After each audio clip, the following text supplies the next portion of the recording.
कुछ सल्तनतें इतिहास के पन्नों पर सुनहरे अक्षरों में लिखी जाती हैं, कुछ खौफ और बर्बादी की स्याही से रंगी होती हैं। एक ऐसे ही शासक की कहानी जिसने रेत के टीलों पर अपनी हुकूमत गढ़ी, मगर उसकी विरासत में सिर्फ धोखे और जुल्म के निशान छूट गए।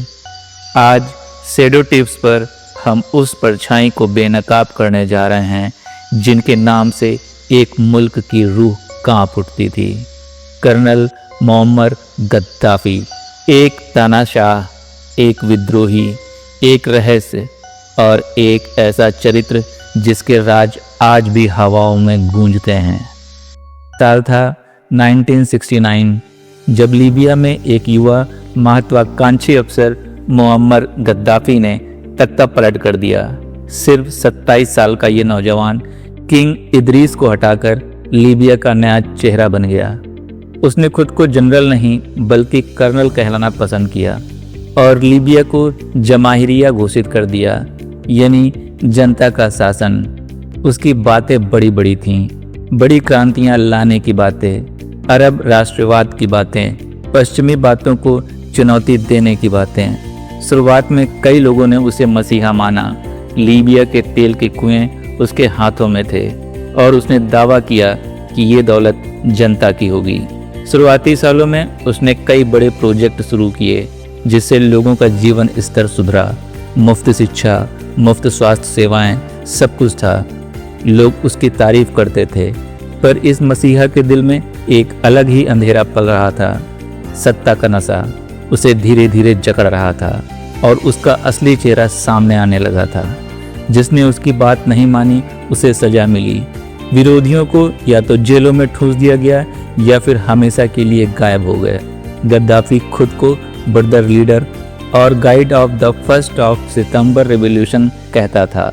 उसका अंदाज निराला था, रंगीन कपड़े, चश्मा और हमेशा एक बद्दू तंबू में रहना। भले ही वह किसी विदेश के दौरे पर ही क्यों न हो, दुनिया उसे अजीब मानती थी, पर लीबिया में उसकी पकड़ मजबूत थी, मजबूत पर डर पर आधारित। जैसे जैसे गद्दाफी की सत्ता बढ़ती गई, उसका व्यवहार और ज़्यादा बेलगाम होता गया। लीबिया में उसकी जिंदगी किसी सल्तनत के बादशाह से कम नहीं थी। उसके पास पूरा एक हरम था, एक ऐसा महल जहां सिर्फ खूबसूरत लड़कियों को रखा जाता था। ये लड़कियां अक्सर दूर दराज गांवों से या स्कूल कॉलेजों से चुनी जाती थीं। उन पर कोई आरोप नहीं लगते थे, उन्हें कोई अपराध नहीं करना पड़ता था। उनकी गलती सिर्फ इतनी थी कि वे गद्दाफी की नज़र में आ जाती थीं। इन लड़कियों को अक्सर अगवा कर लिया जाता था, उनके परिवार को धमकाया जाता था, उन्हें कमांडो बनने की ट्रेनिंग दी जाती थी। लेकिन उनका असली काम गद्दाफी और उनके खास मेहमानों की सेवा करना होता था। ये सिर्फ अफवाहें नहीं थीं। लीबिया क्रांति के बाद कई साहसी महिलाओं ने आकर अपनी आप बीती सुनाई। उन्होंने बताया कि कैसे उन्हें कम उम्र में उठाकर गद्दाफी के महल में ले जाया गया था और कैसे उन्हें सालों तक यौन शोषण और गुलामी का शिकार होना पड़ा। इस हरम की इंचार्ज एक महिला हुआ करती थी जिसे गद्दाफी की मुख्य रक्षक या मदर सुपीरियर कहा जाता था। उसका काम नई लड़कियों को ढूंढना और उन्हें गद्दाफी के पास पहुंचाना था। ये सिर्फ एक दो मामले नहीं थे, बल्कि एक व्यवस्थित सिस्टम था जो गद्दाफी के पीछे छुपी हुई अय्याशी और सत्ता के चरम दुरुपयोग को दिखाता था। लीबिया में लोग इस बात को लेकर फुसफुसाते थे और डर के मारे कोई आवाज नहीं उठाता था। ये उससे कैरेक्टरलेस होने का सबसे बड़ा और भयानक सबूत था। गद्दाफी सिर्फ अपनी निजी अय्याशी तक ही सीमित नहीं था, उसके शासन पर कई बड़े अंतर्राष्ट्रीय अपराधों के आरोप भी लगे। लोकरबी बमबारी 1988 पैन एम फ्लाइट 103 में बम विस्फोट, जिसमें 270 लोगों की मौत हो गई थी और जिसके लिए लीबिया को जिम्मेदार ठहराया गया। बर्लिन डिस्को बमबारी 1986, जिसमें अमेरिकी सैनिक मारे गए और अमेरिका ने लीबिया पर जवाबी हमला किया। कई देशों ने उस पर आतंकवादी संगठनों को हथियार और पैसा मुहैया कराने का आरोप लगाया। इन सब के चलते लीबिया अंतर्राष्ट्रीय स्तर पर अकेला पड़ गया। उस पर कई तरह के प्रतिबंध लगाए गए। गद्दाफी इन आरोपों को हमेशा खारिज करता रहा और खुद को पश्चिमी साम्राज्यवाद के खिलाफ एक नेता बताता रहा। पर सच तो ये था कि उसकी सत्ता सिर्फ बाहरी दुश्मनों से नहीं बल्कि अपने ही लोगों के डर और दमन पर टिकी थी। उसकी हर हरकत में एक नाटक होता था, चाहे वो संयुक्त राष्ट्र में घंटों लंबा भाषण देना हो या अपनी महिला अंगरक्षकों के साथ विदेश यात्राएं करना हो, जिन्हें वो एमेजीनियस कहता था।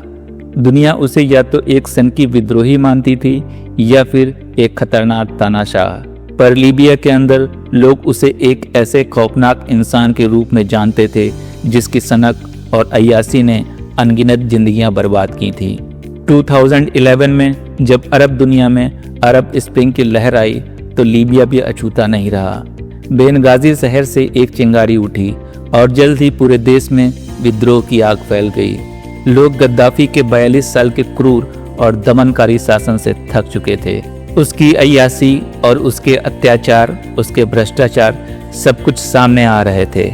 गद्दाफी ने विद्रोह को कुचलने की पूरी कोशिश की।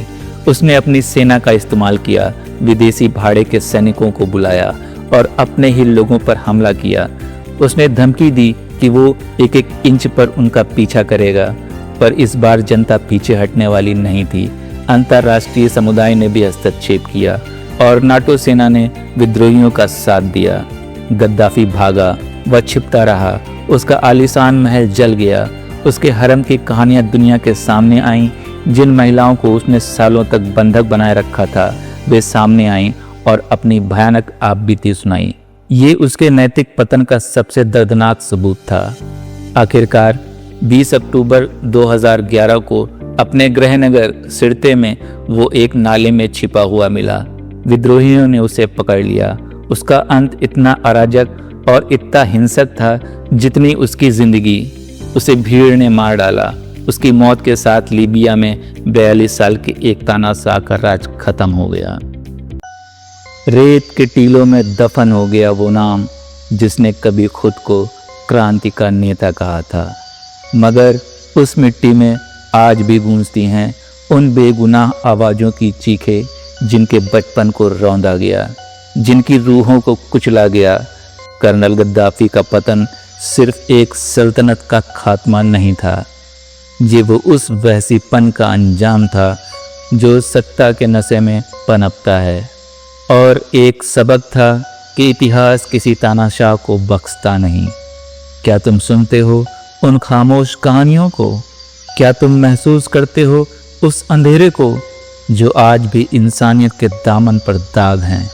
सोचना और डरना, क्योंकि शैडो टेप्स पर हम पढ़ते खोलते रहेंगे उन अनसुने, अनकहे और खौफनाक राजों की अगले एपिसोड तक।